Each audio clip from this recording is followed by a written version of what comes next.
मंटो उर्दू के अजीम अफसाना निगार हैं।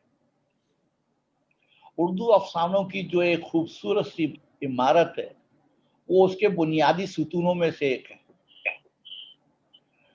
लेकिन उर्दू के ये अजीम अफसाना निगार अक्सर अपने तालिबे इल्मी के ज़माने में उर्दू के पर्चे में फेल हुआ करते थे। मेरा ख्याल है कि ये तालीमी निज़ाम का नुक्स है। खैर, जब उर्दू की बात आती है तो हिंदी का जिक्र भी कहीं आसपास होता ही है। कथा कथन जो हमारी मुहिम है, जिसमें हम हिंदुस्तानी ज़बानों को बचाने की कोशिश कर रहे हैं, उसके लिए हमने पिछले दिनों एक लेख लिखा हिंदी में, जिसका शीर्षक था कि वजूद बचाना है तो मातृभाषाएं बचाइए। सोशल मीडिया पर हमें खूब ट्रोल किया गया कि आप एक तरफ तो मातृभाषाओं की बातें कर रहे हैं और दूसरी तरफ एक विदेशी भाषा का शब्द इस्तेमाल कर रहे हैं, वजूद, जो उर्दू का लफ्ज है। अब मैं कैसे समझाता उनको कि उर्दू विदेशी जबान नहीं है। उर्दू हिंदुस्तान में ही पैदा हुई, यहीं पली बढ़ी, यहीं जवान हुई, यहीं की जबान है। खैर, उर्दू हिंदी की ये बहस काफी पुरानी है। हम जब सादत हसन मंटो साहब के मज़ामीन पर नजर दौड़ा रहे थे, तब हमें एक मजमून नजर आया जिसका उन्वान है हिंदी और उर्दू। हमने सोचा वो आपको सुना दें, क्योंकि इससे साबित होता है कि ये लड़ाई, ये बहसो मुबाहिसा आज का नहीं है, एक जमाने से चला आ रहा है। तो सुनिए सादत हसन मंटो का मजमून, हिंदी और उर्दू। हिंदी और उर्दू का झगड़ा एक जमाने से जारी है। मौलवी अब्दुल हक साहब, डॉक्टर ताराचंद जी और महात्मा गांधी इस झगड़े को समझते हैं, लेकिन मेरी समझ से ही अभी तक बालातर है। कोशिश के बावजूद इसका मतलब मेरे जहन में नहीं आया। हिंदी के हक में हिंदू क्यों अपना वक्त जाया करते हैं? मुसलमान उर्दू के तहफ्फुज के लिए क्यों बेकरार हैं? जबान बनाई नहीं जाती, खुद बनती है, और ना इंसानी कोशिशें किसी जबान को फना कर सकती हैं। मैंने इस ताजा और गर्मा गर्म मौजू पर कुछ लिखना चाहा तो जेल का मुकालमा तैयार हो गया, यानी कि नीचे लिखा हुआ संवाद है ये तैयार हो गया। अब ये संवाद जो उन्होंने लिखा है वो मुंशी नारायण प्रसाद और मिर्जा मोहम्मद इकबाल के दरमियान है।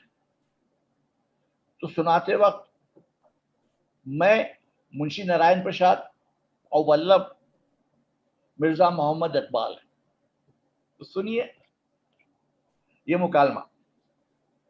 इकबाल साहब, ये सोडा आप पिएंगे? जी हाँ, मैं पीऊंगा। आप लेमन क्यों नहीं पीते? यूं ही मुझे सोडा अच्छा मालूम होता है। हमारे घर में सब सोडा ही पीते हैं। तो गोया आपको लेमन से नफरत है। नहीं तो नफरत क्यों होने लगी मुंशी नारायण प्रसाद? घर में चूंकि सब यही पीते हैं इसलिए आदत सी पड़ गई है। कोई खास बात नहीं, बल्कि मैं तो समझता हूं कि लेमन सोडे के मुकाबले में ज्यादा मजेदार है। इसीलिए तो मुझे हैरत होती है कि मीठी चीज छोड़कर आप खारी चीज क्यों पसंद करते हैं। लेमन में ना सिर्फ ये कि मिठास घुली होती है बल्कि खुशबू भी होती है। आपका क्या ख्याल है? आप बिल्कुल बजा फरमाते हैं। पर पर क्या? कुछ नहीं, मैं ये कहने वाला था कि मैं सोडा ही पीऊंगा। फिर वही जहालत। कोई समझेगा मैं आपको जहर पीने पर मजबूर कर रहा हूं? अरे भाई, लेमन और सोडे में फर्क ही क्या है? एक ही कारखाने में ये दोनों बोतलें तैयार हुई, एक ही मशीन ने उनके तो पानी बंद किया। लेमन से मिठास और खुशबू निकाल दीजिए तो बाकी क्या रह जाता है? सोडा, खारा पानी। तो फिर इसके पीने में हर्ज ही क्या है? कोई हर्ज नहीं। तो पियो। तुम क्या पियोगे? मैं दूसरी बोतल मंगवा लूंगा। दूसरी बोतल क्यों मंगवाओगे? सोडा पीने में क्या हर्ज है? कोई हर्ज नहीं। तो लो, पियो ये सोडा। तुम क्या पियोगे? मैं मैं दूसरी बोतल मंगवा लूंगा। दूसरी बोतल क्यों मंगवाओगे? लेमन पीने में क्या हर्ज है? कोई हर्ज नहीं। और सोडा पीने में क्या हर्ज है? कोई हर्ज नहीं। बात यह है कि सोडा जरा अच्छा रहता है। लेकिन मेरा ख्याल है कि लेमन जरा अच्छा रहता है। ऐसा ही होगा, पर मैं तो अपने बड़ों से सुनता आया हूं कि सोडा अच्छा होता है। अब इसका क्या होगा? मैं भी अपने बड़ों से यही सुनता आया हूं कि लेमन अच्छा होता है। आपकी अपनी राय क्या है? आपकी अपनी राय क्या है? मेरी राय मेरी राय मेरी राय तो यही है कि, लेकिन आप अपनी राय क्यों नहीं बताते? मेरी राय मेरी राय मेरी राय तो यही है कि, लेकिन मैं अपनी राय का इजहार पहले क्यों करूं? यूं राय का इजहार ना हो सकेगा। अब ऐसा कीजिए कि अपने गिलास पर कोई ढकना रख दीजिए, मैं भी अपना गिलास ढक देता हूं। ये काम कर लें तो फिर आराम से बैठकर फैसला करेंगे। ऐसा नहीं हो सकता। बोतलें खुल चुकी हैं, अब हमें पीना ही पड़ेंगी।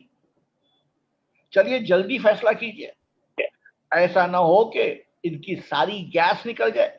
इनकी सारी जान तो गैस में ही होती है। मैं मानता हूं, और इतना आप भी तस्लीम करते हैं कि लेमन और सोडे में कुछ फर्क नहीं। ये मैंने कब कहा था कि लेमन और सोडे में कुछ फर्क नहीं? बहुत फर्क है। जमीन और आसमान का फर्क है। एक में मिठास है, खुशबू है, खटास है। तीन चीजें सोडे से ज्यादा है। सोडे में तो सिर्फ गैस ही गैस है, और वो भी इतनी तेज के नाक में घुस जाती है। इसके मुकाबले में लेमन कितना मजेदार है। एक बोतल पियो, तबीयत घंटों पर शाश रहती है। सोडा तो आमतौर पर बीमार पीते हैं।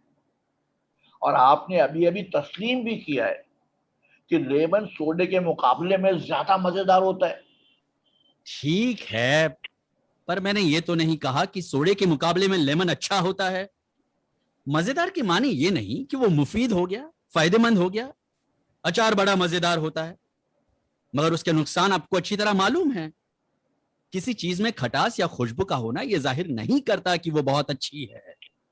आप किसी डॉक्टर से दरियाफ्त फरमाएं तो आपको मालूम हो कि लेमन मैदे के लिए कितना नुकसानदेह है। सोडा अलबत्ता चीज हुई ना, हाँ, यानी इससे हाजमे में मदद मिलती है। देखिए, इसका फैसला यूं हो सकता है कि लेमन और सोडा दोनों मिक्स कर लिया जाए। मुझे कोई एतराज नहीं।